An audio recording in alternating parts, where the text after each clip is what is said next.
give a rundown of the case to bring the readers up to listeners where we are? The last time I talked to you was before Christmas, and we were pretty confident that the judge was going to rule in your favor, and that hasn't happened yet. But tell us, you brought a lawsuit because of why? Well, in 2012, I have found that the Republicans and the Democrats can be bipartisan, okay? And, of course, that's not the same thing as nonpartisan. Being bipartisan is not the same thing as nonpartisan. George Carlin, the late, great George Carlin, had it right. Sometimes bipartisan means a larger than usual deception is being planned. Wow. And what they decided was, like you said in your intro, you're not very popular about the Marble Palace. I'm not very popular either because I think independents should have equal access to the ballot with Republicans and Democrats. And that's a very unpopular idea. And in 2012, I ran for the state legislature. We decided at the last minute to go down and file and do it. And then I left the state. So I really only campaigned for a couple of months, still got 39% of the vote. If I had campaigned all summer, I might have messed up and won, Paul. So it cost my family some money.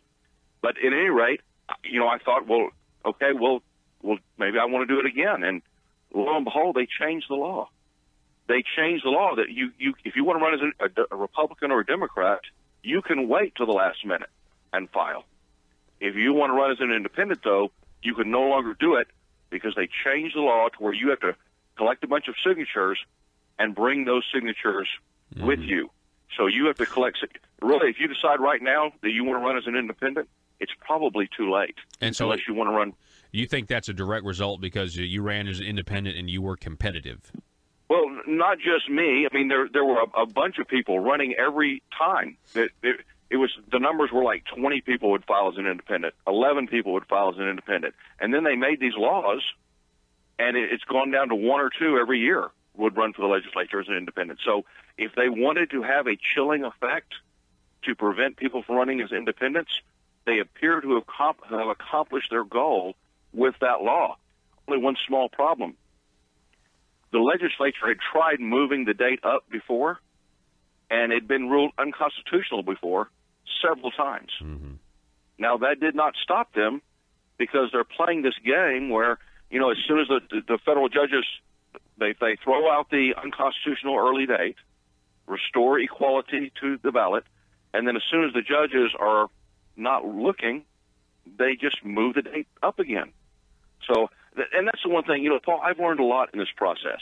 It is not a small thing for a man of, a regular person like me. You want to take on the state, and you want to take on the Republicans and the Democrats, and they're very determined to fight and defend this law. And so it has been a real learning experience with me, how hard and how long, and this has been going on 4 years, and the judge, he has given us a heads up. He will find the law unconstitutional. And basically the first time, there were 3 parts to the case. Did I have standing? And, of course, they attacked my standing all the way to the Supreme Court and back. And the other part was I actually harmed? Because I filed for lieutenant governor, and I want to keep my options open to file again for lieutenant governor or some statewide office. And the judge ruled, okay, that's real harm because they've changed this law. Because, all I wanted to do was the right to do the same thing I had done the previous election cycle. Yeah. Decide the last minute whether I want to run, just like people in the clubs can do. So, and then, of course, the Secretary of State's office, one of the painful things about this for me is that the Secretary of State and I, this has been awkward for us. He's been put in a very difficult position of defending ballot access laws that are difficult to defend. They didn't make the laws, but they were following the laws. And Paul, they defended them in court. I recognize the honor.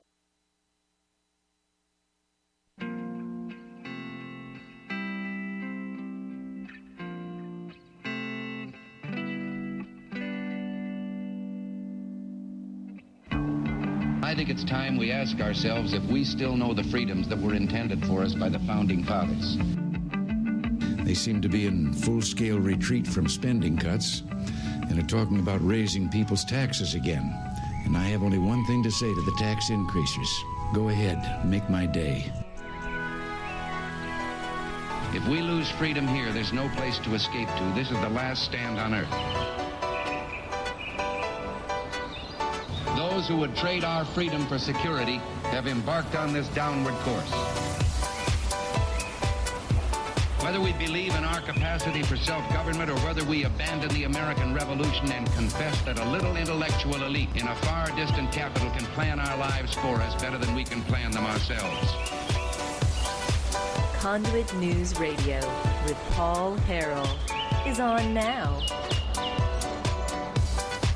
All right, folks, welcome to the program. You have found the intersection of conservative ideas and reality. Thanks so much for being with us today. We got a great show for you. At the bottom of this hour, we're going to be talking to Mr. Jeremy Sullivan, the president of the Arkansas Dog Hunters Association. We're going to talk a little bit about chronic wasting disease, which, for those of you that don't know, that's a disease that the deer herd in Arkansas, some counties, and they found it in, I think, 2 more counties. We're going to talk a little bit about that, as well as other stuff. Then at the bottom of the next hour at 7:30, we'll be talking with State Senator Gary Stubblefield. He represents the good folks of District 6. And we got a lot of stuff to fill in between those two things. And I want to start off by just talking a little bit about what happened last week. According to people who were at the Marble Palace and who were listening to what the bureaucrats were saying. And we covered this a little bit, but we didn't give it as much. I guess I've had some time to reflect on it, let's say. So the director of DHS here in the state of Arkansas, her name is Cindy Gillespie. She was a Mitt Romney. She's basically back when Mitt Romney, one of Mitt Romney's most vulnerable moments of the campaign when he was challenging Barack Obama, had to do with the fact that Obamacare, they said, was based on what Mitt Romney had done as governor of Massachusetts.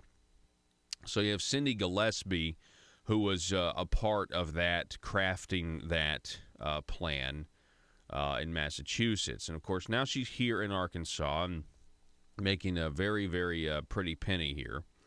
But interestingly enough, I'll just be honest with you. My contention about her hire from the beginning has been that her job is to solidify President Barack Obama's signature domestic achievement, and that's Obamacare. I've ever since she was hired, I've believed that.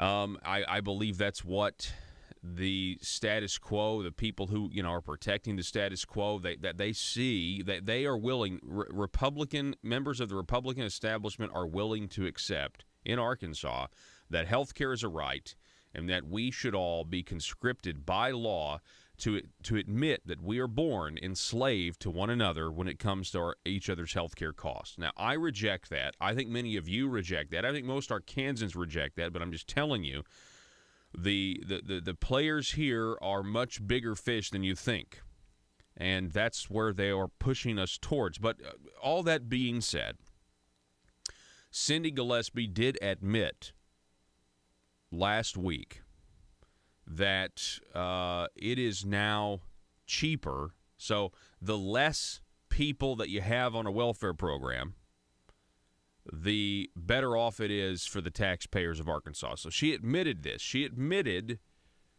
in committee last week, and you say, Paul, that makes perfect sense. Why is that a big deal? Well, because they've been saying the opposite for years. They've been saying, essentially, the more people are on the program, the more money Arkansas saves. And that's because they get to charge these insurance companies a premium tax, and we're giving all this money away to insurance companies, but it was 100% covered by the feds. And so selfishly and very, I guess, narrow-mindedly, our state politicians decided to spend federal dollars and tax dollars that we really don't have, contributing to our debt and everything else. So it's a big deal that now Cindy Gillespie is saying, hey, the less people on the program, the better off we are financially as a state. It's a huge admission, which has prompted Cindy Gillespie to be asked the question, how much money would the state of Arkansas save if we ended Obamacare Medicaid expansion? Just ended it, which is something we were told by Senator Jim Hendren was going to happen back in 2015.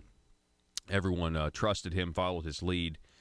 Of course, I didn't trust him because I read his bill, and we took a lot of heat when we were telling you that what was in his bill, what he was saying was not what was in his bill, and that he was actually deceiving, massive amounts of the conservative base. Of course, history judges us to be right. I mean, we were completely correct in saying that it wasn't going to end it, and it didn't, because we still have it. I mean, we're still dealing with it. We now have the director of DHS saying that if, being asked what would happen if we end the program, which that in and of itself suggests that it didn't end, did it? Somebody call me if Medicaid expansion is ended and I've missed it. We'd love just somebody give me a call on that, 870-275-9799. Still waiting on the call. Been waiting on that call for a while. But anyway, this is a big deal. So now Cindy Gillespie is being asked, how much are we going to save if we end the program? And then that's a, raise the alarm for the establishment, raise the alarm for the insurance companies that may not get a dedicated taxpayer revenue stream to subsidize their businesses or profit off of the taxpayers or whatever. Now people are like, uh-oh, what are we going to do? The governor's office is now scrambling. Let me just tell you, the governor's office and ASA are now scrambling because they've admitted in a committee that the less people that are on the program, the more money that we save. And so now they're being asked, okay, can you give us a projection? Can you tell us, and we're still waiting on those numbers, but can you tell us how much money we would save if we did away with it, if we ended part of Barack Obama's signature domestic achievement that Republicans and Democrats implemented back in 2013, and we have ceased to be able to get rid of it? How much money would we save now that it's no longer advantageous for us to selfishly say, well, it's state money, not federal money? So what is the governor's office now saying? Well, they're now recycling tired arguments. See, they're trying to eat their cake and have it at the same time. Because now they are saying, well, if we end the program, a lot of these people on Arkansas Works are going to go into traditional Medicaid. So, okay, well, let's just talk about that for a second. I'm telling you, I can't believe some of these people making these comments are just ridiculous. I mean, it's like they don't. Again, it's really an insult to the voters and the people that they think they can get away with this stuff. First of all, if that were to happen, traditional Medicaid is when we're talking about a 70-30 match. Okay, so instead of having to pay, you've got. In the Arkansas Works, we got to pay 10, right? And the federal government's supposed to pay 90 eventually. Eventually we're going to pay 10. So if they were to go over into Medicaid, they're saying, well, now we'd have to pay 30% of that cost. Yeah, you would. But here's the thing. You only pay if somebody goes to the doctor on traditional Medicaid. See, this is something that I guess just falls on deaf ears with them. You only pay your 30% if they actually go to the doctor. Right now, we're paying $500+ a month per person to insurance companies, whether they go to the doctor or not. And by the way, many of them are still going to or to emergency rooms. Which brings me to their next point. Their next point is, well, if we were to end it, I mean, I know we're going to give you a number about how much we would save. By the way, do you think we're going to be able to trust that number? Does anyone think that the Hutchinson administration will present a number to legislators that is an honest reflection of how much money we would save? Do you think that they might come back and say, oh, no, we'll lose money if we end the program? I mean, we'll save money by cutting some people off the program, but we're going to lose money if we actually end the program. That's going to be that's a really delicate, tight rope to walk, don't you think? They're going to try to do it, and they will, because they think that we're all morons. They think that we're all morons, and they will try to come back and say, well, actually, Cindy Gillespie, misspoke, and we're going to lose money if we actually end the program. I mean, they'll do anything. The truth to these people is whatever group of words they can put together at a certain time to get them to the next day, to get them to the next moment. That's what the truth is defined by them. And now that's not actually the truth, obviously, because the truth is the truth. Truth is the truth. So their next argument is, well, hospitals and uncompensated care. That's what their next argument's going to be. Hospitals and uncompensated care. Well, uncompensated care for hospitals. So, I mean, if we could do away with the program, you'll have all these people going back to emergency rooms. The people are still going to the emergency rooms. You have some of these people that don't understand the concept of insurance. I'm sorry. Maybe we need a government program to educate them on the concept of insurance. I wonder how much that would cost. Surely it'll cost, underneath, or you guys will, certainly come in under whatever the estimate is, because everybody trusts the government and their numbers. I actually have a piece that I want to read you about uncompensated care. But in order to do it, I have to introduce you guys to, if you're a longtime listener to the program, you know exactly where I'm heading with this. But there's a phrase that we use on Conduit News Radio, and it's called hospital math. That's right, hospital math. And this is what it says. Hold on that clip. I know I haven't got to that clip yet, Joe, but I will in a minute, so I apologize. So if we do a flashback here, to November 4th of 2015, okay? We have a piece written by Mr. Joe Maynard, Healthcare in Arkansas, the bottom line. Healthcare in Arkansas, the bottom line. And actually, this was posted over at Conduit for Action on November, but it was written October 31st of 2015, I see. And in it, it talks about Medicare and Medicaid history. It's a very informative article. Okay, but when you get down here to uncompensated care, back then this refuted their phony hospital math, and even today in 2018 it still refutes their phony hospital math. Now, Joe, we've got this article, the second one, not that Tom Cotton one, but that second one. You can throw up there for our listeners and viewers over at facebook.com/Conduit News. So scrolling down to uncompensated care. Consider these issues. Uncompensated care is one of the single largest excuses given by our politicians to retain Medicaid expansion. I expect ASA to use it again, by the way. They already are using it.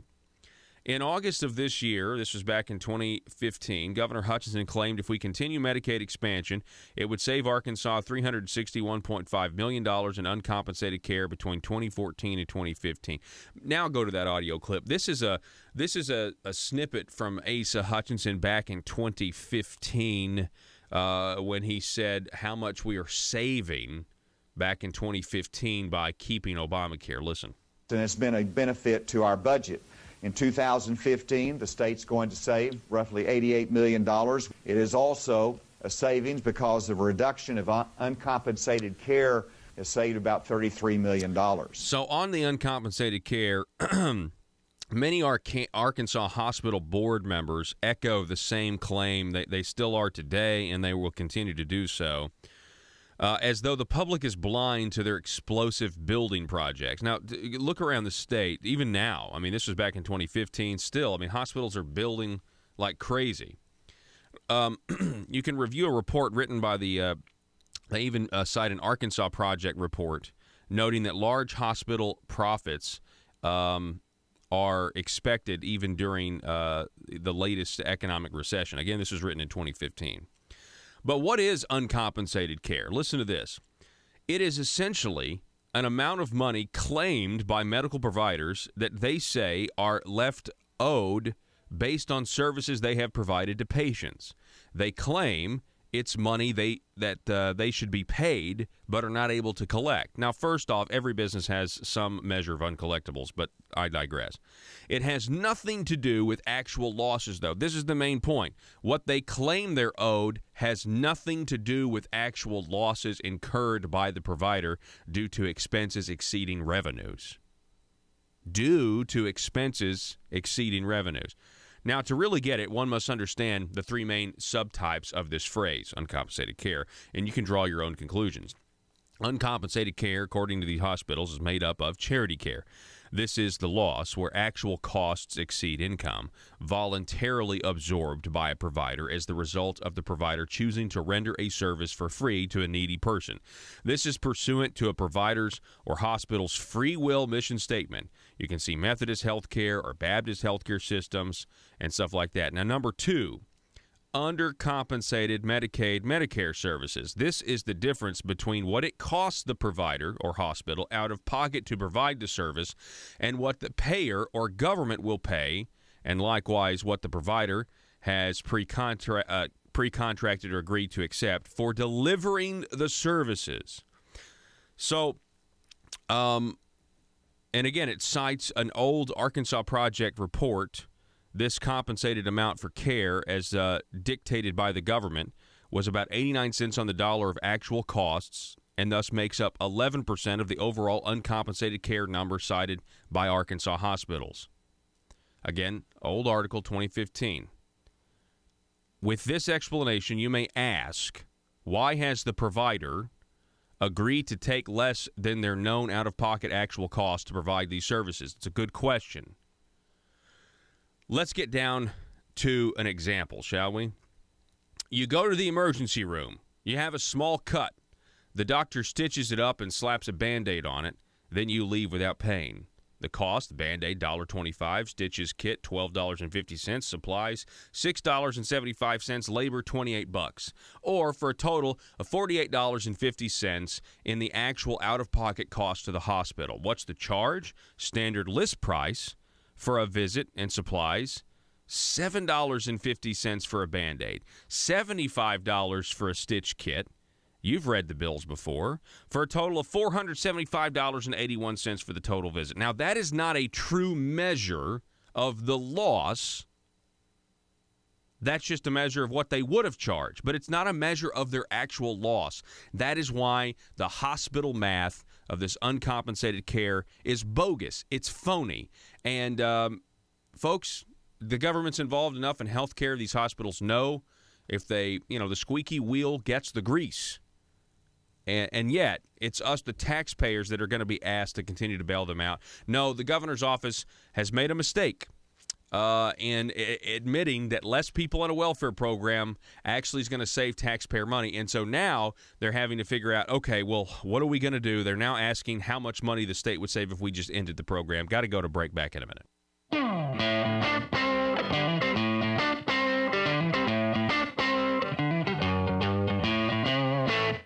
If you're like me, you believe that small business is the heart of Arkansas's economic engine, and it should be viewed that way by the politicians in Little Rock. Conduit for Commerce also believes, like you and I believe, policies that achieve less regulation and lower taxation help small business in Arkansas thrive. Other policies like small, constitutionally consistent government and reducing citizen dependency on government keeps it from growing and expanding its influence on our daily lives. Conduit for Commerce works every day to educate the general public and legislators on these important priorities in the name of Arkansas small business. By the way, contributions to Conduit for Commerce are tax deductible. Log on now to conduitforcommerce.org and click on Contact Us on the right side of the page. That's conduitforcommerce.org. Go there now and learn the facts on protecting small business in Arkansas.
Need your daily news fix? Don't forget to tune in to Conduit News Radio with Paul Harrell. Hey, if you ever miss our program, you feel free to go to facebook.com/Conduit News. You can watch the program. It's very, very easy to catch up because we've got our video archives and that sort of thing. If you're on the go, though, and you don't maybe want to use all that video data, you can go to conduitnews.com, click on the Conduit News Radio button, and that's going to take you to a place where you're going to have the option to get to our podcast. Now, you can, we've got iTunes, SoundCloud, whatever, but you can get the audio-only version. It comes in 2 files a day, the first hour and the second hour. If you miss it and you want to catch up, feel free to do that. So, let's see here. Hey, coming up at the top of the next hour, I've got some books I want to give away. That's right, I got some books that I want to give away to you guys. And I'll tell you when we are going to do that. But some really good stuff. Books like A Republic No More, The Story of Liberty, Government is the Problem. Do I have that book? No, I've got Republic No More right here in the studio with me. This is a fantastic book. It's by Jay Cost. And it's got this, I absolutely love this this graphic. I've talked about it before, but it's like this pedestal, and at the very bottom, the people are being crushed by another disc that says the state legislature. And then there's a smaller disc that the legislators are propping up called the bosses, and then a smaller disc where the big interests, and then the senator. What's funny is this is like still going on today. You see this right here? You see the pedestal for our listeners? But this graphic was actually used to try to end the state legislature's election of senators, and instead move it to the popular vote. It's just funny to me that's what this graphic was originally used for.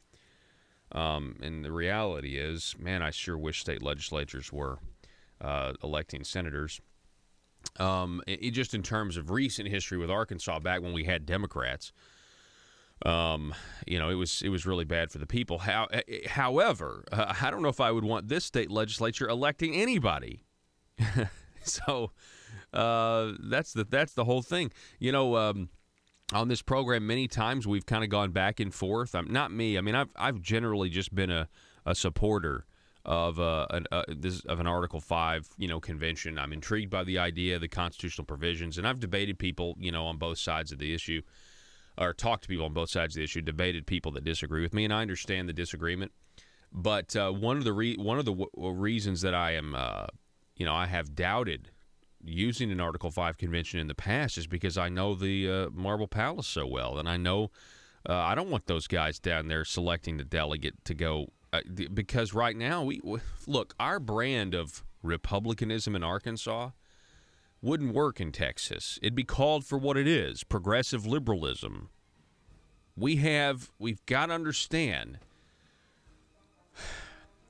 our institutions are corrupt. We have a lot of institutional corruption, and we've sent people down there to change it, and they haven't. We are not getting the reform that we voted for. And a lot of people had wake-up calls when Barack Obama got into office. And a lot of people started saying, you know what? We've really got to fight socialism. We've got to fight big government. We've got to stand up for individual liberty and freedom. And that is not happening yet down, we're not seeing those policies yet. All right, we got to go. Back in just a moment. Don't go anywhere. The hard work they've done. I've been one of the most enthusiastic supporters of them in the past. When I thought they've been attacked unfairly, yeah. I would say so publicly. But for the last 4 years, I have been battling in court over their enforcement of a deadline for independence, which had repeatedly been ruled unconstitutional. And they waged this battle in a very determined manner all the way to the Supreme Court and back. I don't want to say right here on the radio to the whole state, to God and everybody.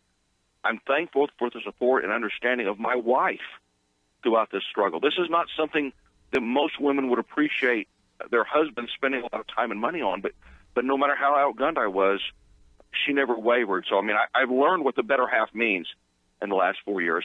But the bottom line is, they have a conflict, and they handle the conflict differently than I would have.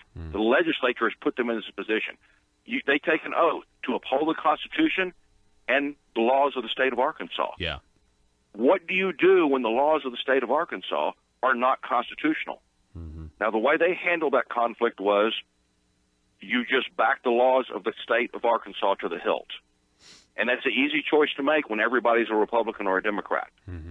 But, I mean, if it was me, I would do it differently. I would balance whether or not that law was constitutional. I mean, I believe in a system of checks and balances. That's why I think we need independence. Because right now, everything is, Asa Hutchinson, he is the governor. He's a Republican. The legislators are Republicans. Basically, there's no checks and balances. So I think the executive branch, like the Secretary of State, could advise the legislature, you know what, these laws you're sending me, they're not constitutional. I'm going to recommend we not even challenge. I mean, I think that should be a possibility in a situation where this law has been ruled unconstitutional several times before. And they just do it again. So it's ruled unconstitutional several times before, and so they make a law that they don't just pass an identical law. It had to be a little different. It's pretty much an identical law. Really? I mean, wow. as far as the date being moved up, yeah, it was pretty much identical. I mean, the court rulings say you cannot go earlier than May, and they still put it in the 1st of March when the signatures were due. So. Yeah, it was pretty much, and that's the one thing I've gone through this process, and I wonder about that. It's almost like they cheat you, and the judge slaps their hand, but he doesn't. There's no.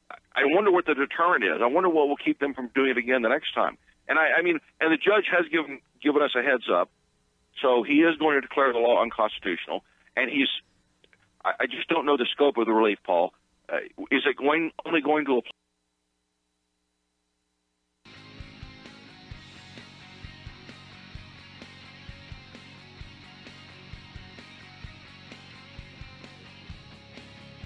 The intersection of conservative ideas and reality. Conduit News Radio with Paul Harrell.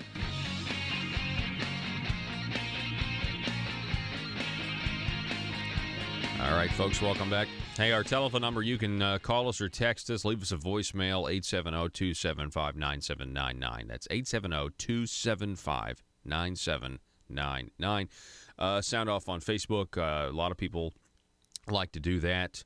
That's facebook.com/Conduit News. Folks, welcome back to the program. We've got Mr. Jeremy Sullivan on the line. Jeremy is the president of the Arkansas Dog Hunters Association. Jeremy, thanks for coming on, sir.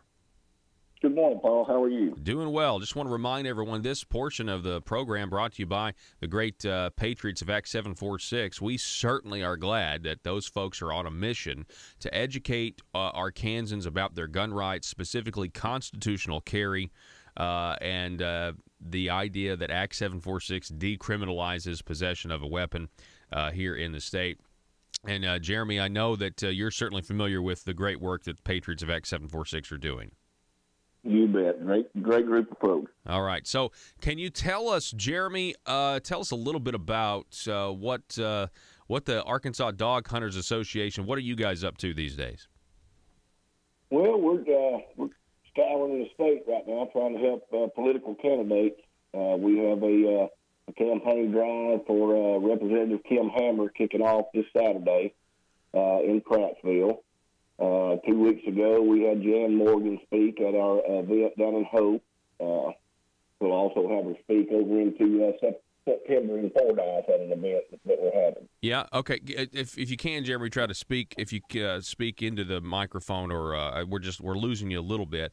So the Jan Morgan event, how was that? And was it well received? It was wonderful, Paul. I think people. My group of guys they're ready for a change. We're tired of seeing out of control state agencies and out of control government. We're ready for a change. So, remind our audience. So, how big? I mean, the Arkansas Dog Hunters Association. How large is this organization? What kind of reach do you guys have? Well, right now we have about 4,000 members. We actually it's called the Arkansas Dog Hunters Association, but we incorporate the Arkansas Trappers Association, the Arkansas Breeders Association, they all came in under our umbrella. We're pet owners, we're hunting dog owners, but basically we're Arkansans. Mm-hmm. We want to see some things change. Yeah. Let me ask you this. Let's talk a little bit about the Arkansas Game and Fish. I'm sure that you guys are familiar with their regulatory authority. I mean, I think that's certainly an understatement, right? Well, that is correct. And don't get me wrong, there's a lot of people at the Game and Fish Commission that are wonderful folks. That's from the director down. But anytime a government agency gets unlimited funding and unlimited manpower, you have problems. Mm-hmm. We've talked about the hog situation here in Arkansas before, right? That's correct. That is correct. Can you just one more time give us kind of a rundown about what's going on, maybe what other states are doing and what Arkansas is not doing again? Well, Arkansas right now has a transportation ban that was put in place back in 2013. There were actually 4 high-fit facilities that they grandfathered in to be able to sell kill hunt. Since then, they put all of those guys out of business. They quit selling them tags to run their operation, and those guys are no longer in business. What I am pushing for in the state of Arkansas is a open transport with USDA slaughter facilities here in Arkansas. A lot of people do not know that Asia and China and European countries, that feral hog meat is a high commodity. They want the meat. So you're saying China and Europe actually they eat the meat. They want it. Yeah, okay. That is correct. The trade embargo that President Trump went over and talked to the Chinese people about opened up the beef market for direct transport from Arkansas to China. But it also opened up the feral hog market directly to China. Okay. There is a USDA operator that has an order for 20 shipping containers. That's over 40,000 pounds of feral hog meat. So, all right. So we have other states that are going to participate and already are participating in this new market. Correct. But Arkansans, so we got feral hogs here. It's a problem, but Arkansans are not able. We can't do this because of a game and fish regulation, right? We can't get access to this market. Well, it's actually not a Game and Fish Commission regulation. Okay. This is a legislature law that was passed in 2013. The Game and Fish Commission has been entrusted to police that law, and they've made regulations, as has the Arkansas Department of Livestock and Poultry. Okay. So essentially. And look, I mean, property owners everywhere who are listening to this, I mean, they believe that, these feral hogs it's a situation. It's a dangerous situation in a lot of ways because they just destroy everything. But do you think it's better left up to the people to try to? That is exactly right. Okay. I think the public should be entrusted in taking care of. Now, here's the thing. The Game and Fish Commission can still manage their WMAs and all of the property that they have, by all means. But like down in Texas and also Oklahoma, the game departments are actually selling to these USDA facilities also. It's zero liability to the taxpayer to do this. It's free. It's a free market capitalist system. If the guy comes in and opens up a slaughter facility and he doesn't make it, he goes out of business. Mm-hmm. Yeah. But it doesn't cost the taxpayer a dime. That's exactly right. There's just not a lot of people talking about this issue, and and I'm glad you're talking about it. And I had no idea that there was actually a law in 2013 that's actually preventing, the free market from taking hold here with a wildlife problem. It's an issue. So instead of relying on a government agency to enforce it, I think we need to make some changes and do things differently. We're talking with Jeremy Sullivan. He is the president of the Arkansas Dog Hunters Association. So Jeremy, speaking of the game and fish, we have this chronic wasting disease that's going through the deer herd here. It's been reports where they find it in 2 or 3 more counties. What do you know about this? I think it's all smoke and mirrors, Paul. I think we've had chronic wasting disease in the state of Arkansas for quite some time now. I think just like the feral hog problem, any time that a state agency can put fear into the public, they get, they write more regulations and get a little bit more control over the population. CWD is just it's a natural culling process. It happens with every animal in the state. It will eventually happen to the feral hogs if the feral hog population gets to a point where it can't sustain itself. There will be a natural culling process, and the feral hogs will, they'll kill themselves off, basically with a disease or something else. Smoke and mirrors. See, I have thought the same thing, and it's because I went to, I guess, when they first said that they had found it in Pope County or wherever they found it, they had meetings all across the state, and so I went to one of them, and I was sitting in there and I was listening, and I just didn't. If I'm honest, I'm just being honest. I just didn't get the feeling that the people giving me the information knew what they were talking about. I just, I just had this. I was like, I don't think you guys really even know what you're talking about. I don't think, in some cases, we, really even know. I know they think it's spread with saliva, and that's why they came up with a new regulation saying, you can't use corn on private land after December 31st, which is, by the way, when the animals need it the most. It's freezing outside. It's like 0 degrees. And it's like, okay, well, if saliva can transmit the disease, what are we going to have? Deer, or what about when the deer mate? Is it going to spread then too? I would think that the answer is yes. How are we going to control that? How we can control the natural breeding process? It just seems like you said, smoke and mirrors, and I can't help but think it's maybe designed to, I don't know, maybe increase the regulatory authority on people who have private land. What are your thoughts on that? That would surprise me. Any time that that a state agency or government itself could come up with a problem or a scare tactic, it's a great way for them to get funding and also write regulations.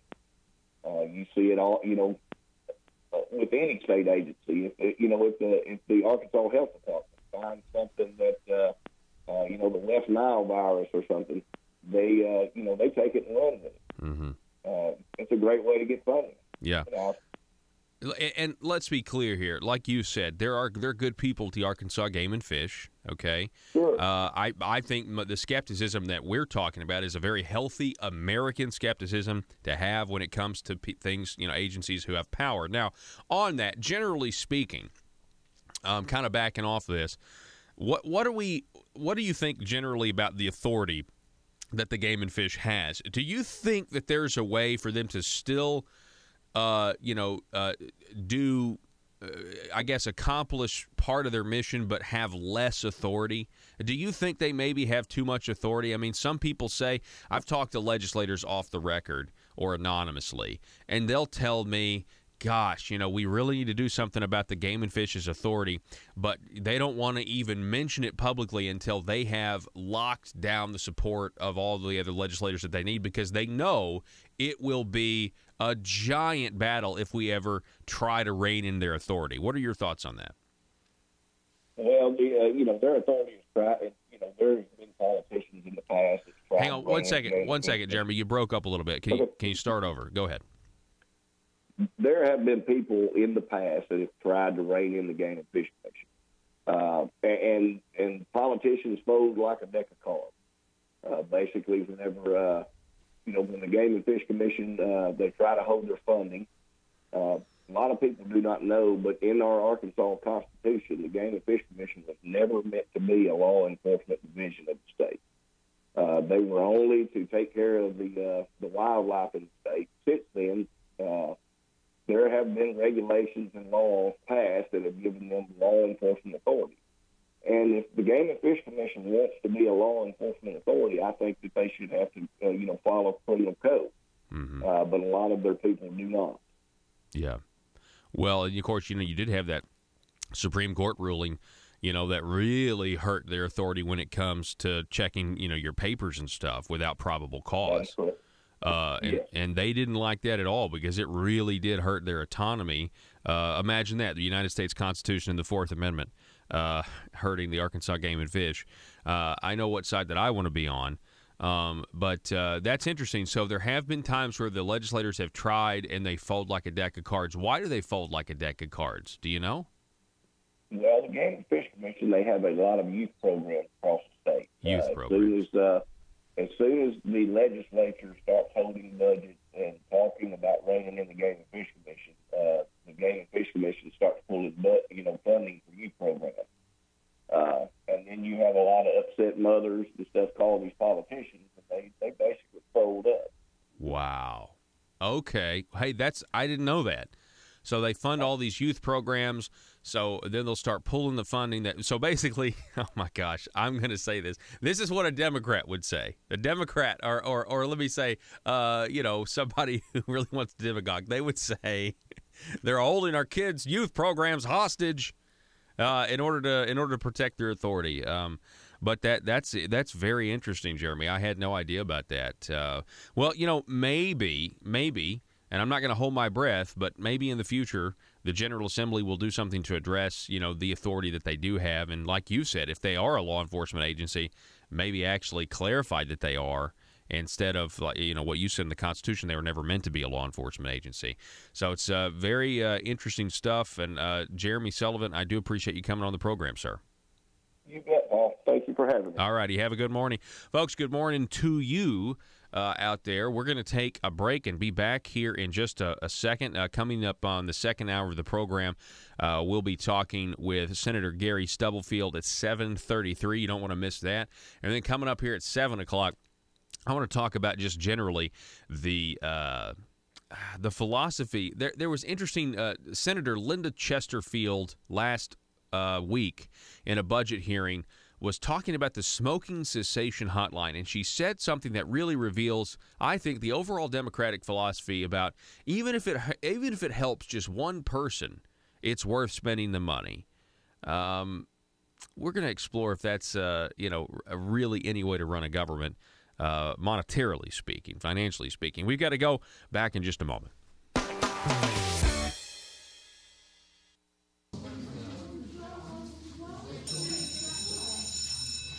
Good morning. Good morning.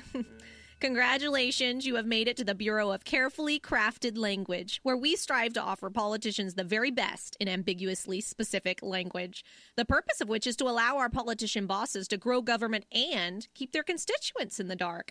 This yields two beneficial outcomes. First, the government-growing politicians stay in office, and second, we at the Bureau of Carefully Crafted Language get to remain in the shadows and get to keep our jobs.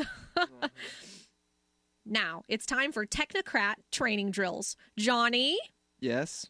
A politician wants to use the healthcare system to punish those who have and redistribute their wealth. What is the appropriate language to use in this situation to make an unpopular idea acceptable to the public? I would emphasize that these ideas would make their healthcare more affordable and make sure the public understands if they already have adequate healthcare, nothing will change for them. Very good, Johnny. Much progress since last time. Next up, let's have Susie. Susie, your politician has been caught in, dare I say it, a lie. What kind of a lie? It doesn't really matter, but in the spirit of the Bureau of Carefully Crafted Language, I will give you a good hypothetical scenario. Dozens of politicians have been thrown out of office for supporting a socialist healthcare program. So the remaining politicians get together and they pass a bill to, quote, end the program, end quote. But they really want to keep it. What should they do, Susie? May I ask a question for more information? Certainly. Has the word lie been used by the political opposition? Yes. I know. They should change the name of the program. Maybe use the word works to make the sheeple think it's for working folk. Then they should go on the attack and get the public distracted. I would advise the politician to publicly question why our political dialogue has become so uncivilized and tell them to claim using the word lie, no matter how accurate, is a personal attack on his or her character. And if they admit to any wrongdoing at all, they must replace the word lie with words like misspoke, misstatement, misrepresent, or mislead. Amazing! Excellent work, Susie. I feel like the student has really become the teacher. You will make a terrific addition to the Bureau of Carefully Crafted Language. All hands on deck. This is a Bureau of Carefully Crafted Language emergency. Several politicians are scrambling after being exposed by some talk radio host. Let's move it, people. They need our help. The Bureau of Carefully Crafted Language. You vote 'em in, and we keep 'em in. PHP Parody. Are you one of the over 50 million men in the U.S. that have a problem with performance in the bedroom? Now, your partner may tell you not to worry, that it doesn't make you less of a man. Really? Well, if you believe that, then maybe it's time for a reality check. Wake up and imagine how great you'll feel when you never have to worry about your performance again. You've got to try Noxitril, the male enhancement pill proven to be so powerful and effective it makes failure almost impossible. That's why it took years for this groundbreaking formula to finally become available to the public. Best of all, you don't need a prescription. So call now and take advantage of our special free bottle offer. We'll ship Noxitril discreetly to your door. Why not treat the problem now? Let's face it, it's not going to fix itself. With our free bottle offer, it's a no-brainer. Call now and find out how to get a free bottle of Noxitril while supplies last. Call 1-800-450-1381. Free bottles for a limited time, so call now, 800-450-1381. That's 800-450-1381.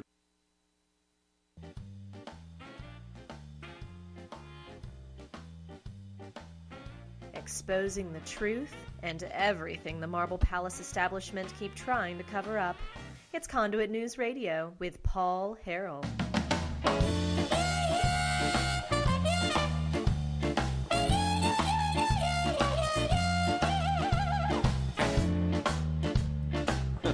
Actually, I had some bleed over in one of those ads on the online audience that was not supposed to play. All right, so also we could just do this now, right? We've got some books to give away. Let's do this. I really want to give one of these books away. I want to give A Republic No More. It's by Jay Cost. Okay. And we've read this about 1 billion times, right? About legal graft. Hang on one second. But this is in the very beginning of the book, Honest Graft versus Dishonest Graft. It's in the preface. And it quotes George Washington Plunkett, okay, who was a boss of New York City's Tammany Hall about a century ago. And this is a quote from George Washington Plunkett. Everybody's talking these days about Tammany men growing rich on graft, but nobody thinks of drawing the distinction between honest graft and dishonest graft. There's all the difference in the world between the two. I've not gone in for dishonest graft, blackmailing, gamblers, saloon keepers, disorderly people, etc. And neither has any of the men who have made big fortunes in politics. There's an honest graft, and I'm an example of how it works. I might sum up the whole thing by saying, I seen my opportunities and I took them. Just let me explain my examples. The quote goes on. My party's in power in the city, and it's going to undertake a lot of public improvements. Well, I'm tipped off. Say that they're going to lay out a new park at a certain place. I see my opportunity and I take it. I go to that place and I buy up all the land I can in the neighborhood. Then the board of this or that makes its plan public, and there's a rush to get my land, which nobody cared particular for before. End quote. Yes, folks, from George Washington Plunkett, honest graft versus dishonest graft, all the way to the economic development schemes and plans of Governor Asa Hutchinson when it comes to economic development, recruiting Chinese companies to come over here and get all these taxpayer incentives to hopefully create some job here or there. Again, what's the first thing that this would be? Actually, this would be a great question on a Conduit for Action quiz. If we ever, if there's ever one on like economic development or something, what's the first thing What's the first thing that the governor buys with your tax dollars when he gives it away to Chinese companies? The first thing that he buys is good publicity for himself, because the media just report, the governor created X amount of jobs today. And there's hardly any follow-up. Anyway, the book is called A Republic No More. Big Government and the Rise of the American Political Corruption. Jay Cost. It's a fantastic read. I'm going to give one of these copies away. So if you want this copy, let's see, how many do we have to give away? I've got 3 of these books to give away, I'm told. So if you want one of these, we'll take, I guess, the first 3 callers. You want a copy? We'll mail you a copy. A Republic No More. You can. We'll do that. And so you got to give us a call, though. Got to talk to Joe. He's our board operator. And the number is, we got one caller already before I even give the number. The number is 870-275-9799. That's 870-275-9799. You got to talk to Joe, so keep trying. And keep trying during the break, too. Again, 870-275-9799. Right now, we only got, Joe's on the phone with one, so that would mean we've given away one. We got 2 more to give away here. Let me see here. You got to be kidding me. No. There we go. We have 1 pen in the entire studio. 1 working pen. Okay. All right. Well, we got to fix that. Hey, Tom Cotton. Did you hear what Tom Cotton said? Let's see how shutting down government over DACA amnesty works out for Democrats. Senator Tom Cotton hinted that a shutdown of the federal government by Democrats, unless they are given an expansive amnesty for potential millions of illegal aliens, would not work out well for Democrat senators and congressmen trying to get reelected this year. Following Senate Democrats' near end to discussions with President Trump's administration on the issue of immigration, Cotton says some Democrats are now threatening to shut down the federal government unless nearly 800,000 illegal aliens shielded from deportation by the president created with the DACA program are given amnesty. Cotton, however, warned that if Democrats were to shut down the government over amnesty, it could have a detrimental impact on their reelection efforts in states like Wisconsin, North Dakota, or Montana. Quote, is this a tweet? I don't know if this is a tweet or not, but anyway, Tom Cotton wrote, so Democrats are now threatening to shut down the government if they don't get amnesty for millions of illegal immigrants. Let's see how that works out for them, especially in places like West Virginia, Indiana, Montana, North Dakota, and Missouri. Very interesting stuff. What do you think? I seems like a couple weeks ago I saw from a liberal publication that said, if the Democrats push this DACA thing and they shut down the government over it and they won't make a deal with the wall or build the wall or anything like that. I even saw a liberal publication last week saying something like the Democrats will lose that deal. All right, we got another phone call. We're giving away, that means we've got 1 book. We got 1 book given away. We've got a second book that's been given away, and so we got 1 more to give away. Joe's taking down the information. Just keep calling, 870-275-9799. Free books. Free books. A Republic No More by Jay Cost. That's what we're giving away right now. Folks, we got 1 more hour coming your way next. Don't go anywhere. Thanks so much for being with us.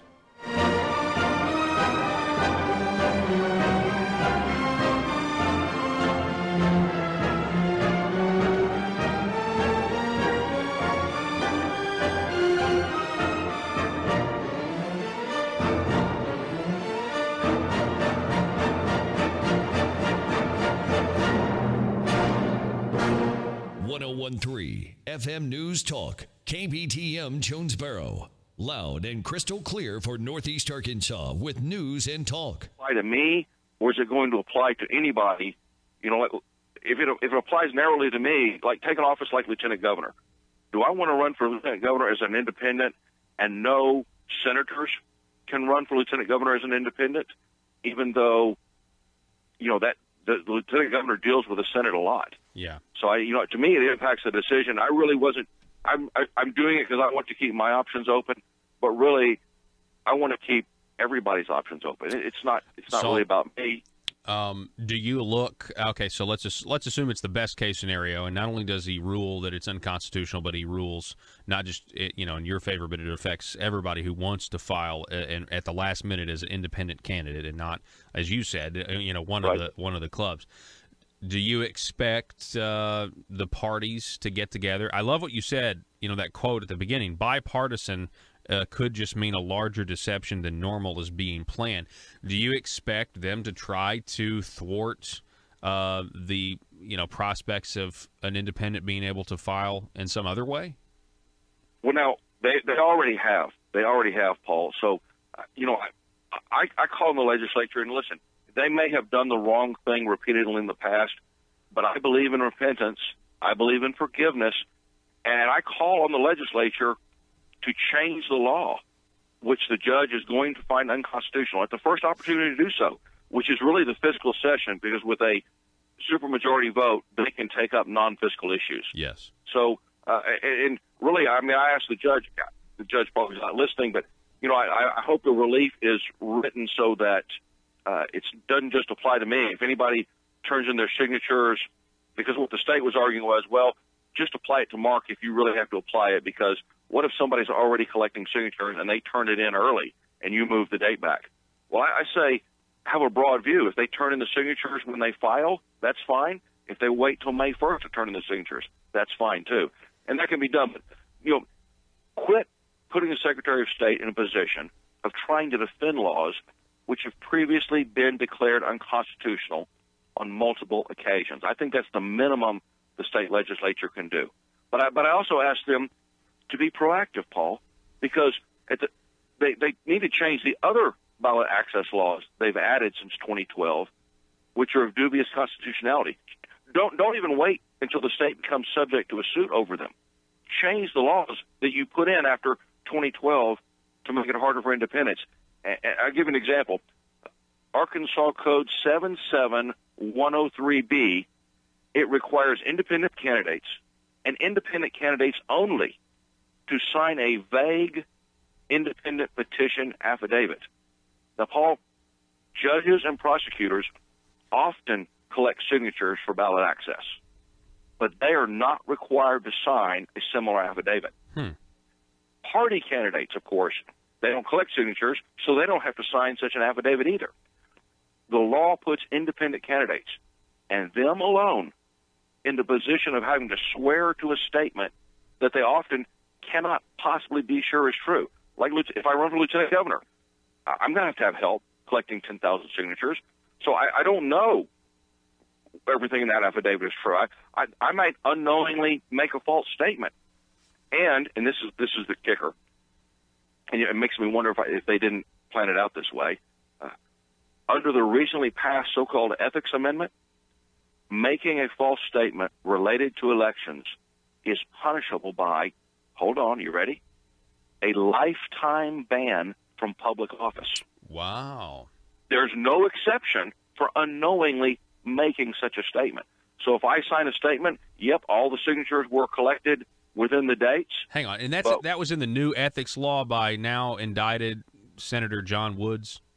Yes, it was a deceptively named ethics law, which was dishonest in its title, sponsored by a man who has now been indicted for taking bribes.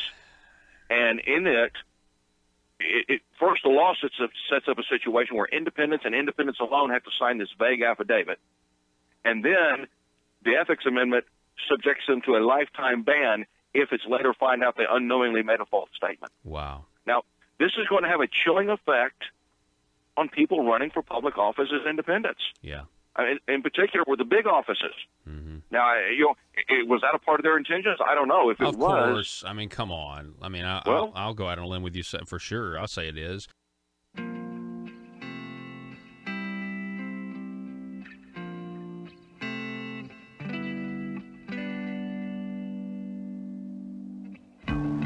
I think it's time we ask ourselves if we still know the freedoms that were intended for us by the Founding Fathers. They seem to be in full-scale retreat from spending cuts and are talking about raising people's taxes again. And I have only one thing to say to the tax increasers. Go ahead, make my day. If we lose freedom here, there's no place to escape to. This is the last stand on earth. Those who would trade our freedom for security have embarked on this downward course.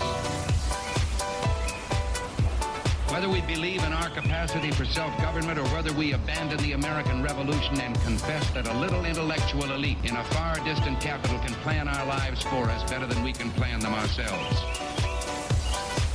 Conduit News Radio with Paul Harrell is on now. All right. Thank you so much. Welcome to the program. This is hour number 2.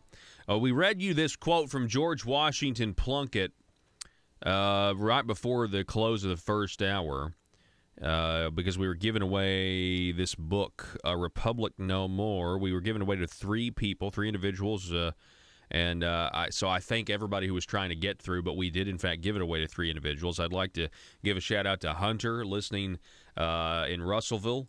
We appreciate you, Hunter. Also, Terry from Paragould and Mickey from Van Buren. So we got quite the imprint across the state. We're happy to give away this book, and we'll be giving away more books as the broadcasts and the days go by, so certainly stay tuned for that. But we were reading this quote about honest graft and making the distinction between honest graft and dishonest graft. George Washington Plunkett says that there's all the difference in the world between the two.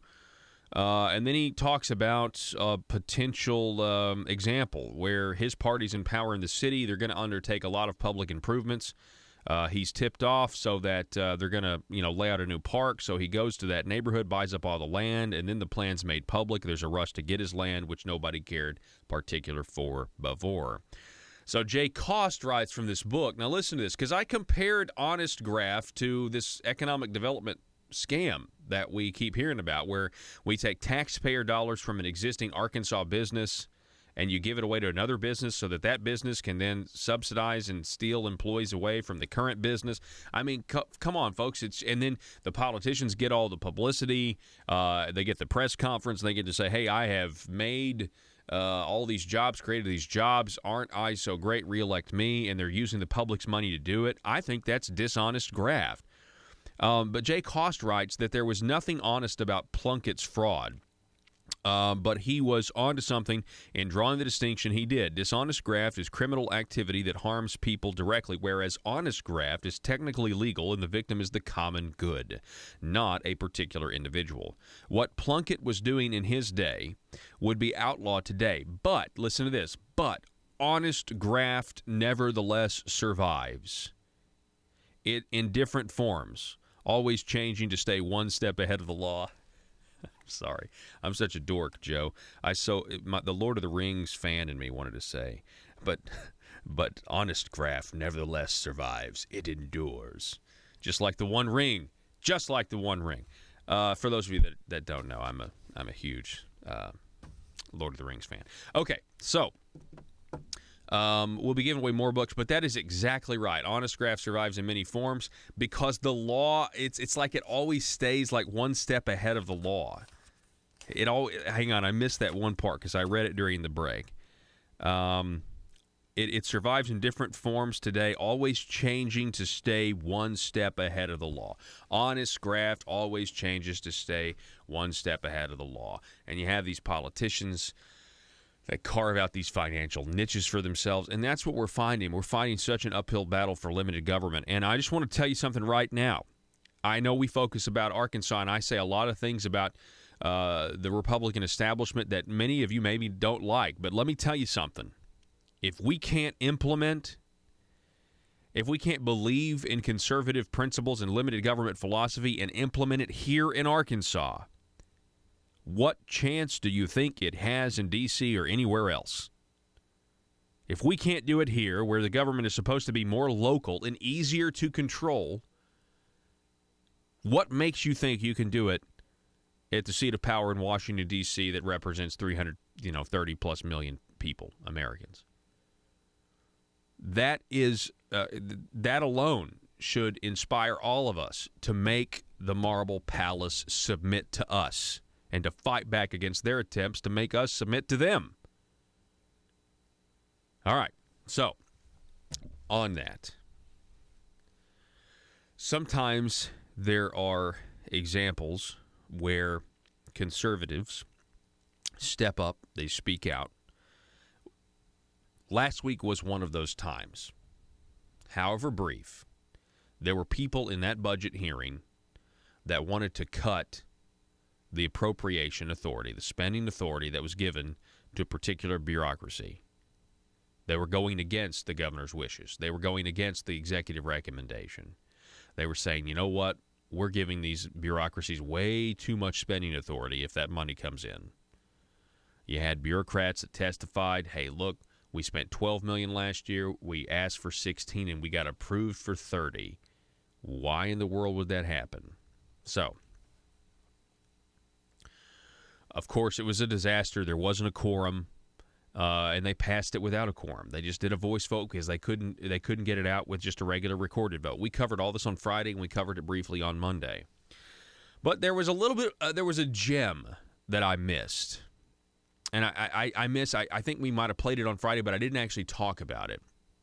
One of the things they were proposing to cut was the funding for the smoking cessation hotline, I believe, which they've tried to cut before, and that's right, we still have a smoking cessation hotline because there just aren't enough people that know that cigarettes aren't good for you, that tobacco can have long-term negative health consequences.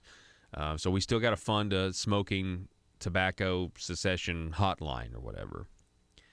And I just wanted to play this clip of Senator Linda Chesterfield last Thursday talking about this very issue. Take a listen to this because I really feel like this is just an overarching microcosm, in my opinion, of everything that the Democrat Party believes and everything that we as conservatives using the Republican Party to accomplish our goals, or whatever party, need to fight against and do so specifically, because there's no way we could sustain this. We do not have, the left loves to believe that we operate in a world of unlimited resources. And that's just not the case. So I wanted to highlight this one more time. Here's Senator Linda Chesterfield from last Thursday at that budget hearing. Take a listen. And while I have the mic, speaking in opposition, one of my colleagues said this is like an empty bucket. You don't necessarily have to fill it up, but if you don't have the bucket, you certainly cannot. That's what's troubling, is that issues arise. You have to have an appropriation in place. If you don't have the appropriation in place, then we've got to come back and deal with all of this again. We've had epidemics that have broken out that we could not have anticipated. But if we don't have the monies in place, or not the money, this is not money. This is saying this is an appropriation. If we get the money, that's one thing. But if we don't have an appropriation in place, we simply cannot meet those crises that arise, especially in health. Smoking cessation is working. It may not be working to the extent that you want, but if one person quits smoking, it helps this whole society, it seems to me. But you're talking about an average of 2,000 folks quitting, and then we're just going, well, we don't like that because we've appropriated too much. What is too much? And so we're sitting here not knowing what went into this. They only budgeted $16 million. They were authorized to spend up to 32. This is the governor's budget, and I know you don't have to agree with the governor. But I do believe that the governor recognizes that we are in the midst of health changes. We've got a viral flu that's going on. We've got so many things that come. And then we put a cap on our ability to respond to it in a positive way, should something happen. Because we're choosing to cap appropriations, not funding. We're not choosing to cap money. We're choosing to cap appropriation and the ability, if we get the money, to spend it. Okay, stop. And so I just appreciate it. That is Senator Linda Chesterfield. Specifically, she's a Democrat. She is standing up for Asa Hutchinson's budget. You may not agree with the governor. She does. She agrees with the governor. Don't you find that a little odd? Supposedly, Ace is this amazing conservative now. Have you heard? Have you guys heard the news? He apparently, I mean, good grief, he's just, I guess he's the next Barry Goldwater. Have you heard how conservative Asa is? I'm going to get to that in a moment, but let me just camp out here. You see, if we were actually implementing limited government policies here in the state, I would play more softballs like this from Democrats who would be espousing their ideology, an ideology that I believe is easily proven wrong and faulty in its thinking. I don't get to do that very much, so let me just revel in the fact that here's Democrat Linda Chesterfield essentially saying that if one person quits smoking, it's worth spending $14.3 million for tobacco prevention and cessation programming. Now, I think most everybody across this state would say that's ridiculous. No, it's not. It's not worth spending $14 million so one person can stop smoking. It's not worth it. It's not worth it. It's never going to be worth it. That's a lot of money. And if somebody wants to, we're talking about, it would be better to save the money and just outlaw tobacco altogether. I wouldn't be a supporter of that, but you understand. It's like we live in a society where we are, free to make choices, but we will not allow people to suffer the consequences for those choices. Everybody, the saying is everybody and their mom, knows that tobacco is not a healthy choice. Yet people are choosing to do it anyway, and we feel morally obligated to spend $14 million a year for a smoking cessation hotline? Give me a break. This doesn't make any sense. But the governor's funding it. It's in his budget. And the Democrats defending Asa, and because this was about the criticism of it. This was about cutting the appropriation, saying you don't need to have the authority to spend $30 million. And they couldn't get the votes. And the Democrats were standing up for Asa's budget. And you hear Linda Chesterfield, Senator Chesterfield, a Democrat, saying that if one person quits smoking, then it's worth it for us as a society. $14 million? No, not a chance. Not a chance.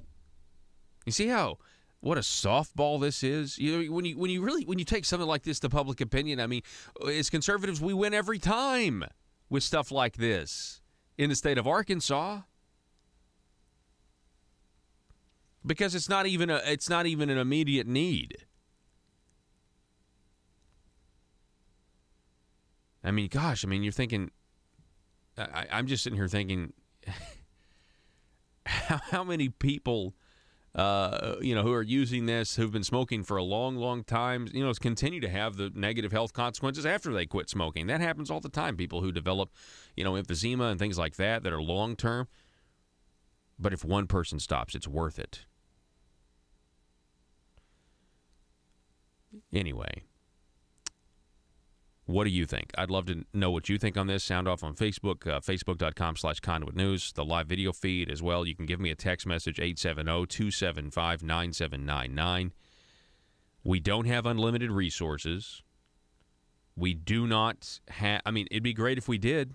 Wouldn't it be great if we had unlimited resources and we didn't have to worry about saying we don't have the money to pay for a smoking cessation? Apparently we do, though. And by the way, this is part of Governor Asa Hutchinson's budget that increases spending $172 million a year, or $172 million from last year, which is now a total of like $610 million increase since he's been governor. We got to take a break. You're listening to Conduit News Radio. I'm Paul Harrell. Don't go anywhere. If you're like me, you believe that small business is the heart of Arkansas's economic engine, and it should be viewed that way by the politicians in Little Rock. Conduit for Commerce also believes, like you and I believe, policies that achieve less regulation and lower taxation help small business in Arkansas thrive. Other policies like small, constitutionally consistent government and reducing citizen dependency on government keeps it from growing and expanding its influence on our daily lives. Conduit for Commerce works every day to educate the general public and legislators on these important priorities in the name of Arkansas small business. By the way, contributions to Conduit for Commerce are tax deductible. Log on now to conduitforcommerce.org and click on Contact Us on the right side of the page. That's conduitforcommerce.org. Go there now and learn the facts on protecting small business in Arkansas.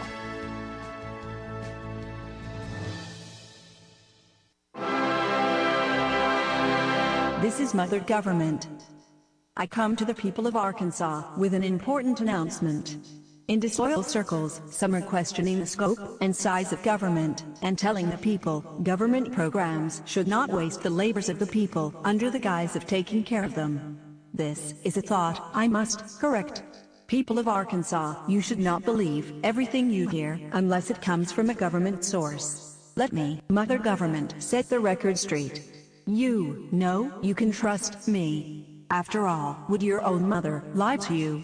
You should know the brand new, terrific program known as Arkansas Works has nothing to do with the old, bad program known as the Obamacare private option.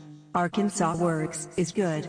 People who say otherwise are bad and are seeking to undermine my collective vision for progress. If these groups continue in their criticism, then you should question their party loyalty. Tell them to quit focusing on this single issue. And then remind them Mother Government says the future of Arkansas depends on this single issue. In my next address, I will discuss the need to prepare your fellow citizens for the next round of revenue gathering that will be needed to continue funding my motherly goals. This message was brought to you by our partner, Aristocrats, serving Arkansas. Thank you for listening, and remember, from cradle to grave. PHP Parody.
Determined to drain the swamp in Little Rock, it's Conduit News Radio with Paul Harrell.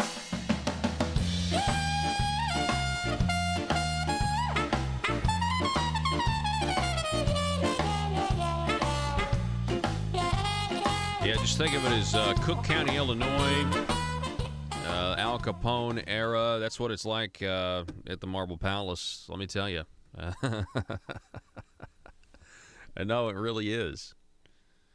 Speaking of which, go check out that photo that Asa Hutchinson posted last year, like late last year, of him standing next to Al Capone. It was a digital like recreation of Al Capone. Go check out the comments. They're hilarious. I mean, they really are. Patrick on our Facebook page writes, Governor Hutchinson spoke to the Washington County Republican Committee last night, and the theme was, quote, slow government growth. Well, of course it was. You see, that would be carefully crafted language right there. People say, oh, yeah, he's on our side, slowing government growth. Wait, you got to think about it, right? You got to read between the lines. What about shrinking government, period? No. Government's going to grow. It's going to grow. Question is how much. See, that's the argument that we should not be having. That's the argument that you have when the Democrats are in control. You have the argument, how much is government going to grow this year? Where are Democrats? How much are we going to grow government this year? Let's decide. Let's debate. What are your points? Our conversation should be different as Republicans. The conversation should be, how much are we going to cut this year? How much are we going to cut? They don't even have that conversation. That's not so. The governor and his nephews. That is not a conversation that is allowed to have in the negotiations. See, they put forth this choice architecture, and they say, and that's what the task forces are for. That's why they govern by task force, because it's the task force that studies and then convinces the legislators these are the only options. We've debated. We've hired liberal consultants and then fired them. We've hired these liberal consultants who voted for Democrats all their life and contributed to Democrats, and these are now our options, and here's your choices. And they build this little structure, this little choice architecture, and they present it. And regardless of what anybody chooses, Asa and the establishment are going to be happy. That's how it's worked for 3 years, and we've increased spending $600 million. Latest article over at Conduit for Action kind of addresses this pivot to conservatism, or, well, it's a fake one. A late start on posturing to appear conservative. Governor Asa Hutchinson has spent the past 3 years accumulating a record of growing government, trying to raise taxes, and killing or watering down conservative legislation. Now that he has an opponent in the Republican primary, he is trying to appear conservative with a rapid succession of conservative-sounding statements. If the campaign ad was made out of his recent statements, it would look like this. Super Asa, now with improved conservative appearance, because he now has an opponent. Conduit for Action writes that they looked at a couple of the governor's new posturing tactics. Number one, he claims that he reduced the proposed Medicaid budget increase. Don't get confused. The governor is not requesting a reduction in the Medicaid budget. He only wants to reduce the amount of the increase he previously requested. The budget for next fiscal year was proposed in budget hearings in 2016. Of course, a budget set that far out was not accurate. That's why annual legislative sessions were added by an amendment to the Arkansas Constitution. Unfortunately, the budget process is largely being wasted as there are only abbreviated budget hearings based on 2016 recommendations. Why was Governor's 2016 recommendation so far off? A lot has happened in the past year. First, the economy is better. Employment rates are down thanks to President Trump. Second, the Medicaid rolls have been inflated because the Hutchinson administration failed at operating an eligibility verification system. The governor's Department of Human Services wasted millions of dollars on a contract that had to be terminated, which created a long delay in implementing the verification system at double the cost. After a long delay, the state has been able to, get the eligibility verification system to work in some ways, and therefore quit paying benefits to people who weren't eligible in the first place. Number two, he talks about how he's requested the Public Service Commission to reduce utility rates. The governor based his request on the fact that the Trump administration reduced taxes. A reduction would have been on the table without the governor trying to get credit for the effort, because the PSC reviews utility rates, and the utilities' cost of business is part of the equation. With federal taxes going down, utility companies' costs go down. But Asa tries to get credit for it. Number three, he requests the colleges and universities freeze tuition for 1 year. That is not as much. There's not as much to this as it might appear. They don't have to freeze fees, from what I'm told. And number four, he instructed the state police that open carry of a handgun was legal. At the same time, he has a completely backwards definition of constitutional carry. And this is the best part of the article. Maybe if the governor had an announced opponent last year, we wouldn't have had a 2017 legislative session where he passed so many taxes. A special tax on, like, mounting of new and used tires, sales tax increase on candy and soda, things like that. We'll be back with Senator Gary Stubblefield. Don't go anywhere.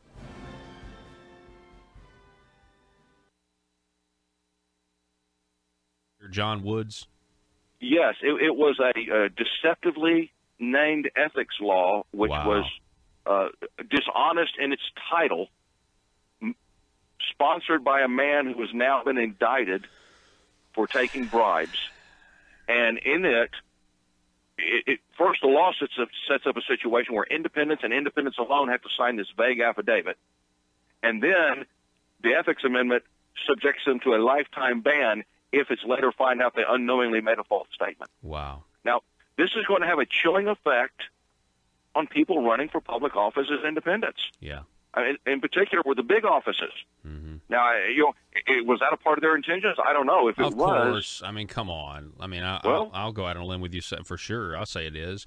And you know what's interesting? That same ethics amendment that we all were tricked into vote. Well, I wasn't tricked into voting for it, but a lot of people were. I talked to people who said, "Well, I saw term limits, and I thought that was a good thing," and it was deceptively written. But it also gave them the power to go back and amend certain things about that particular law. And one of the things they amended was that if you're a public official and you make a mistake on your campaign finance reports, which people have done, and let's say it's let's say it is pretty cut and dry that this is nefarious, as long you're busted, as long as you go back and correct it in 30 days, okay, as long as you go back and correct it in 30 days, then you're good with the ethics commission. Yeah, you caught me stealing. But if I can just pay it back in 30 days, I'm good really, to go. You can't even. I'm good to go. Good to go. That's another thing that was in that quote ethics end quote amendment. Right. I would like. It was a terrible amendment. It was a trap. Like Admiral Akbar says, it's a trap. But basically, the bottom line is that like independent candidates, judges, party candidates, they can know that they will get on the ballot because the judges can go either way. They can collect signatures or they can pay a filing fee equal to 6% of the annual salary of the office. They don't pay it to a party. They pay it directly to the state. Yeah. Now, a lot of judges don't do it that way. And, of course, party candidates, they just pay a fee. So the only ones it is not available to under Arkansas law is independent candidates. Yeah, it's just not right. It's absolutely not right. And we're out of time, Mark, but I'll give you the last word. I can't wait to have you back on once the judge actually hands his ruling down. People, what the circuit court's decided in this case is already being used all around the country. Yeah, I'm on pins and needles. I want to know. Thanks, Paul. All right. Mr. Mark Moore, check out the website, folks. It's arneighbors.org. That's arneighbors.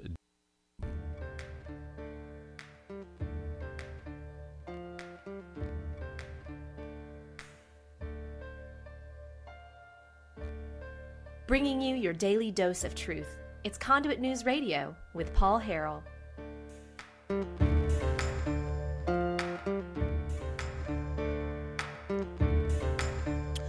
All right, folks, welcome back. Thanks so much for being with us. As always, good morning to you. Also want to say good morning to Senator Gary Stubblefield from District 6. He's on the line. Senator Stubblefield, welcome back, sir. Well, good morning, Paul. Good morning. Hey, I like your morning shows. Oh, well, thank you. Thank you very much. How's the I know you had something to do with cattle, right? A couple days ago, and it was very, very cold. Everything okay? I mean, like 0 degrees out there. Yes, it was very, very cold. I think it was this morning. It was like 0 here with the wind chill about -2. Well, maybe they'll get rid of some of the fire ants. I hope so. Yeah, that's exactly right. But keep in mind, it's supposed to be 70 on Sunday, so. Yeah. Well, that's Arkansas weather. That's exactly right. I was about to say that's what they say about Arkansas weather. So tell our listeners. So we've got listeners in both corners of the state, and as well as Little Rock, Stuttgart, Russellville. Just tell us real quick again. District 6 geographically, where are we talking about? District 6 includes Johnson County, Logan County, Franklin County, and Yale County. All right. It's a pretty big district. 4 counties in west central Arkansas. Okay. All right. So, Senator Stubblefield, we're coming up on this special session this year. And, of course, last week we had those budget hearings, and we had the news that, I guess it'll be the 4th year in a row. We've increased spending. Going to be increasing spending according to what the governor's proposing, $172 million. Obviously, a big deal of that is going to a big chunk of that increase is going into the DHS budget. What are your thoughts on where limited what do limited government conservatives do when we see the government continue to grow? Well, first of all, Paul, most of these new dollars, most people know, go to public schools and human services. Those are two of the big six that we talked about during last week. These are called pre-budget hearings. I don't put a lot of emphasis on them because the real meat will come whenever we start with the budget hearings on February the 12th. That's where legislators really need to get down to the specifics and ask questions. And by the way, I would like to apologize to the constituents in my district and to the citizens of the state of Arkansas because I've been here 7 years, and I've sat through those budget hearings and watched as they transpired. No one really asked any real specific questions, and they were voted out. I'm hoping this year's going to be different because we're going to ask some very down to earth specific questions about how our tax dollars are being spent, and any of that revenue that's left over needs to come back to the general fund. So I'm hoping this year will be different because I just hope and pray that some legislators will step up to the plate and ask some tough questions about how our tax dollars are being spent. Mm-hmm. As far as the pre-budget hearing, we listen to, like I said, the big six. You've got public school fund, Department of Human Services, Department of Health, Department of Corrections, Department of Community Corrections, and there's one more, higher ed. And whenever I sit in on these hearings, it reminds me a lot of the code talkers back in World War II, the Navajo code talkers. I'm sure you remember that. Yeah. Because you hear these explanations of why these agencies need all this surplus funds, and it's a whole litany of speculations and assumption, and they use their different methodologies and why they need it and how they need it. Well, that's not going to work on February the 12th. They're going to have to come up with a whole lot better ideas. And let me give you an illustration. Last Monday, I chair state agencies now since Eddie Joe Williams left. We had the Arkansas Department of Corrections come before us, and I don't know if your listeners are aware of how the farm operation is run at the Arkansas Department of Corrections. But here's an agency that the farm operations, we loan them somewhere in the neighborhood of $5.2, $5.4 million every year to plant a crop. Now the farm operation has like 16,000 acres. They've got 2,000 head of beef cattle. They've got 1,300 head of a swine operation, a large poultry operation, hundreds of tractors, hundreds and hundreds of other pieces of equipment, high-dollar equipment, and free labor, by the way. Don't forget that. Mm-hmm. And we give them $5.2 million every year that's never repaid. It's never been repaid. Now, if you gave the average farmer out here who knows a little bit about farming those kind of assets, and they could not make it, they could not make a profit with free labor and all those things being paid for by the taxpayers, they wouldn't be in business. Mm-hmm. They would not be in business. Right. And yet we're doing that with the Arkansas Department. Those are the kind of inefficiencies that we need to look at, because I don't think the Arkansas taxpayers are going to continue to want to subsidize these kind of operations. No, we don't. We certainly don't. We're talking with Senator Gary Stubblefield. Do you think it'll go beyond tough questions? I mean, is there the political will, for example, in the higher chamber, the Senate, is there the political will to say, you know what, the executive branch thinks we need to spend X, but we think we need to spend Y, and Y is less than X? Do you think there's the political will to do that?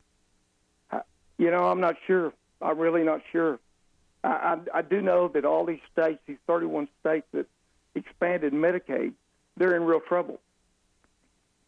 And they're having to come up with funds, and the only way they can come up with funds is to take it from places, and those people who are on these waiting lists, I think the number somewhere across the nation is 650,000 disabled people, eligible people that are on the waiting list for Medicaid, they can't get on it because we've got 12 million able-bodied people on this program. Mm-hmm. And I was reading the other day, of course I already knew this, that 25% of the people that's on this, they're supposed to be making a $13 a month payment on their premiums. Well, only 25% pay that. And more than three-fourths of the people on Arkansas Works show zero income last year. Mm-hmm. Zero income. Yeah, and if you don't pay that $13 a month, nothing happens. You still get to keep your plan. No, you get to keep your plan. In fact, the only way they can get it back is through the lottery, which makes no sense at all to me. But the fact of the matter is, we cannot. There's no way this is sustainable. It's just it just won't work.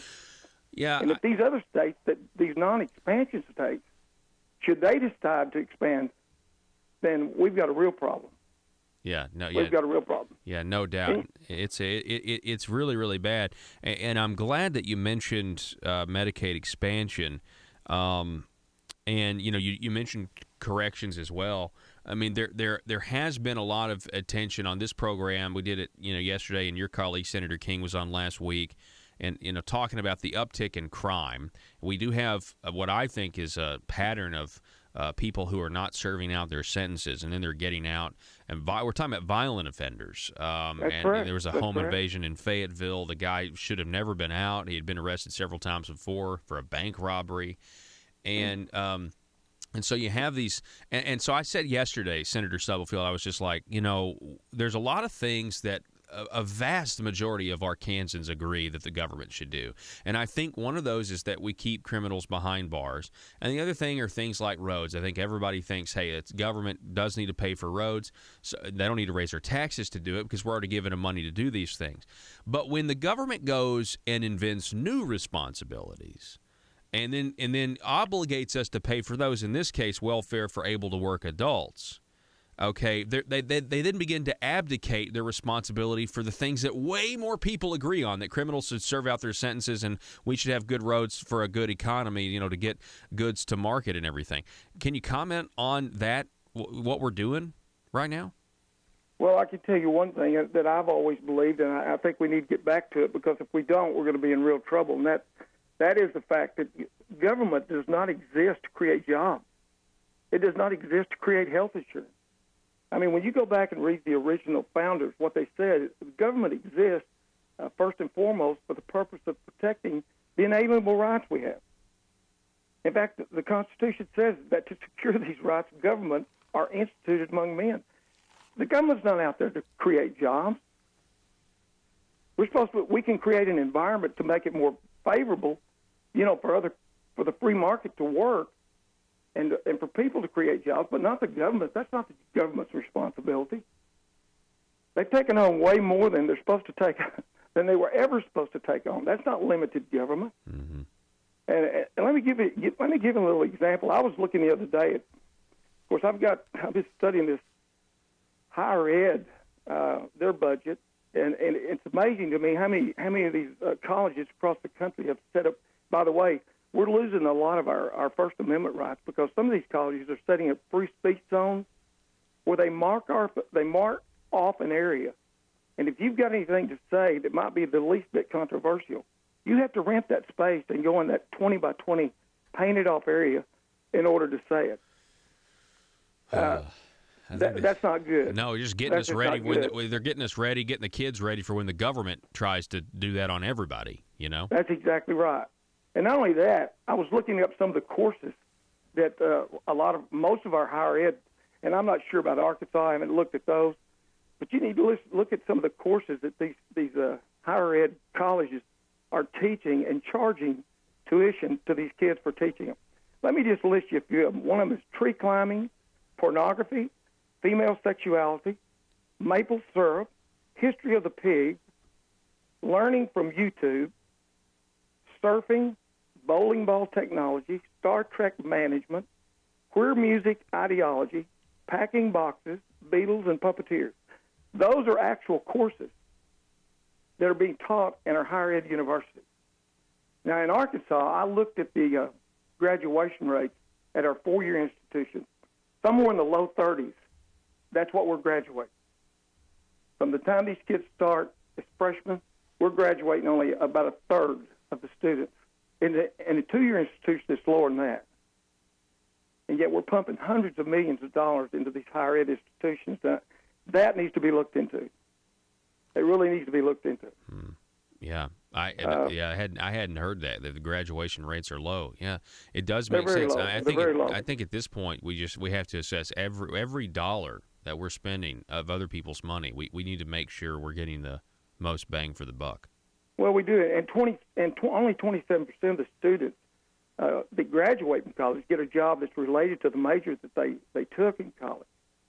So, you know, we really need, and we're behind. In fact, we're having a grand opening next week of a career center here in Paris that we started about 5 years ago. Representative Eubanks and myself were in on that to teach vocational skills. And why we've waited so long to get back, I think it should be taught in every high school in the state of Arkansas. Mm-hmm. Because, you know, manufacturing has changed. Our whole society as far as industry has changed. Just different requirements for different skills, and we don't have those skills. Well, yeah, so let's talk about that. You know, unemployment in Arkansas is at record lows, and yet we have a lot of these economic development deals that have been highly publicized in the paper, where, you know, the governor has recruited these Chinese companies. They're going to get taxpayer incentives, local and state, to move here. And my question is, where are the jobs going to come from? Because we have a skilled labor crisis, and that comes from, you know, not teaching these skills or vocations. So how are we going to fill these jobs, Gary? I don't know. I really don't know how we're going to fill them, because we've really waited too long as far as preparing people for these skilled jobs. And I'm talking about jobs like electricians and heat and air, plumbing, robotics, just a lot of things that kids are interested in doing that might not be interested in going to a 4-year school and getting a liberal arts degree, which will do them absolutely no good in the culture we live in today. So I don't really know how we're going to fill these jobs. Some of these companies like Greenway up in northeast Arkansas, and I've spoken to some of those executives, they're going out of state and recruiting people to come to Arkansas because Arkansas just doesn't have the skilled workforce. Yeah, and that's a shame. I think it's just ignored. You know, it is ignored. And we talk about it, but we don't act on it. Yeah, you're exactly right. We talk about it. We put it off way too long. And do you think some of the problem with the college culture, right now? I mean, I remember when I was in high school, there was this idea from a guidance counselor standpoint that you were only as successful as a guidance counselor depending on what percentage of the graduating high school class was accepted in going to college. And then it's like, okay, once you're in college, everything's fine, everything's dandy. And then you've got this concept where the colleges now, the universities, they don't really have customers. They don't really treat the students. You're paying somebody money. They have a guaranteed clientele because you've got the government guaranteeing the loans, guaranteeing the debt the student's going to have once they get out of the institution. And now if you're saying only 30% are graduating here in Arkansas, that's very troublesome. Well, it's hard for me to relate to that because my main incentive for being successful in college was a man called H.T. Stubblefield. He was about 6'1", 240 pounds, and he told me if I didn't make it, then what I needed to do was get a job. And so that was my incentive for trying to be successful in college. And nowadays, I don't know what these kids are thinking.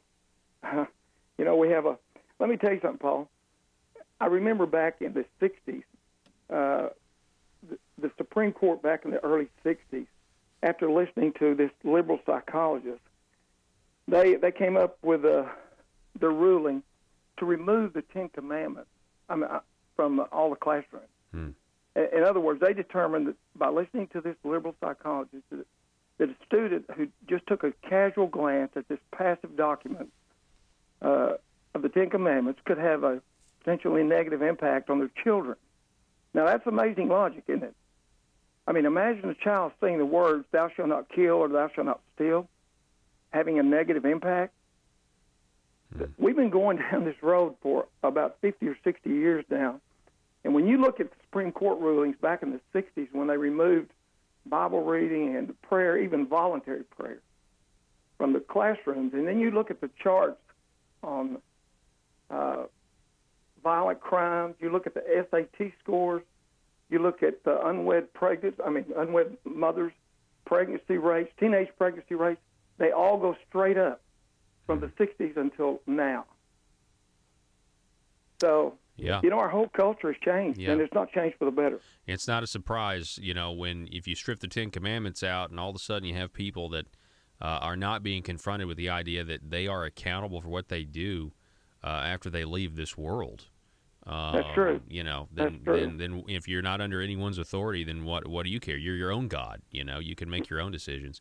But that's the reason the founders, they tried to make it plain that the legislative branch was the most important branch because that is the branch of government that's closest to the people, and they could be elected.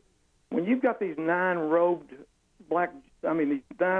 judges wearing black robes who are supposed to be noble and virtuous, and in many cases no more than the average person, rewriting the entire Constitution in many cases, and they have. So you go back in the 40s and look at some of those cases involving education, they have actually rewritten much of the Constitution. Yeah, no doubt. We're out of time. Senator Gary Stubblefield from District 6, I always appreciate it's always a pleasure having you on. You're one of the good guys fighting the limited government conservative fight. Just keep us posted on those budget hearings, and let me know what I can do to help to get the word out to the folks. Well, I appreciate that, Paul. Thank you a lot. All righty. Thank you. Be safe. Senator Gary Stubblefield, everybody. You're listening to Conduit News Radio. I'm Paul Harrell. I'll be back in just a moment.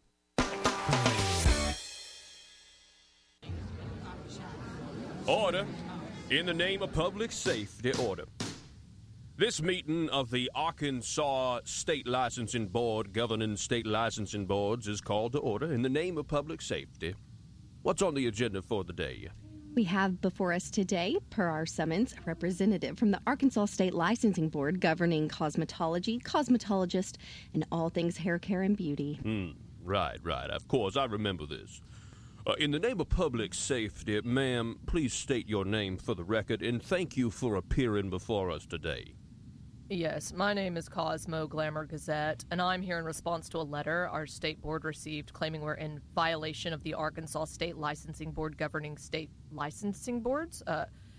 In the letter, you claim that our licensing board is in violation of your rules and regulations because we have failed to, quote, pay tribute, end quote, and therefore have not been granted a license by the Arkansas State Licensing Board governing licensing boards to, quote, shake down the Arkansans who have an interest in cosmetology, end quote. In the name of public safety, order. Yes, Miss Gazette, we sent you that letter because you have not obtained our approval in the form of a license from our board to distribute licenses to the professional class your board strives to protect. In the name of public safety, of course. Of course. So, in the name of public safety, and just so we can get this for the record, you do admit and agree with our board, the Arkansas State Licensing Board governing state licensing boards, that you have not obtained a license, thereby revealing your board of cosmetology to be operating outside our rules, regulations, and authority? Well, sir, I'm not sure our board agrees that we need a license from your board to continue to shake down, to look out for the public safety of Arkansans. In the name of public safety. In the name of public safety. Well, it seems we are at a bit of an impasse if we are not in agreement that your board owes us tribute. Sir, maybe we could ask and see if there's a bureaucrat in the house. Ah, yes. Yes, that would shed some light on things. A bureaucrat. Yeah, in the name of public safety, is there a bureaucrat in the house? We need someone to resuscitate and confirm our authority as the Arkansas State Licensing Board governing state licensing boards. Here. Ah, yes. Oh, good. Come to the end of the table in the name of public safety and state your name for the record, please. Yes, I am Despot Ringleader, the head of the bureau governing all state bureaus, and it is my testimony the Arkansas State Licensing Board governing state licensing boards does have the authority to demand tribute in this situation and will provide in exchange a license to say they can continue to operate in the name of public safety. It's hard to argue when the public safety is put at risk. Very well. We will consider Mrs. Ringleader's testimony as truth, and we will pay tribute in the name of public safety, of course. In the name of public safety. In the name of public safety. He puts the Paul in politics. The Paul Harrell Program, brought to you by Conduit Media Group.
Conduit News Radio with Paul Harrell is building a liberty machine. Find out more at conduitnews.com.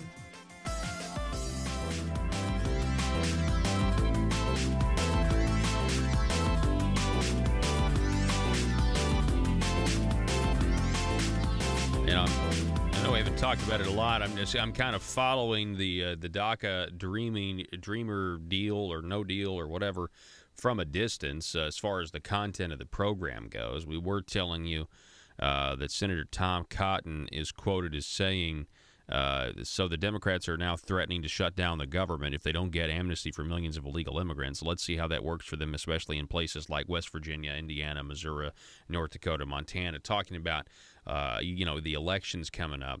The question really is, okay, if the Democrats were to try to take this to the mat and shut down the government over this, how is that well received? According to polls, it was not very well received at all. If you look at the several polls, it's just like the American people over amnesty are not going to look very favorably over shutting down the government. And at the same time, this is what's fascinating about this. There are so many conservatives who are upset that President Trump is even entertaining the idea of amnesty. Okay, they're very upset about it. However, if you look at what Donald Trump was, trying to do, is, hey, okay, we'll let him stay here, but we're going to build the wall. The Democrats don't want to do that, and I'm to the point now where it's just they don't want Donald Trump to get any kind of win here. I don't know if you saw the meeting, the televised meeting and everything, but that was a total political win for him.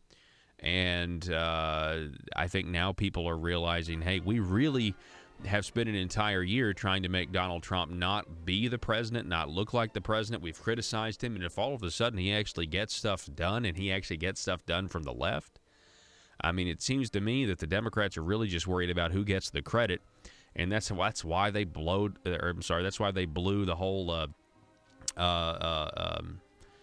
comment about what he said about other countries, way out of proportion and that sort of thing. But anyway, we got to go. We're going to be back here tomorrow. What's tomorrow? Thursday? So today's Wednesday, right? I don't even know what day it is. So we'll see you back here Thursday. We'll be here bright and early at 6 a.m. So feel free. You can check out this broadcast of the program, if you missed the first hour, over at facebook.com/Conduit News. My name's Paul, Arkansas. Be safe.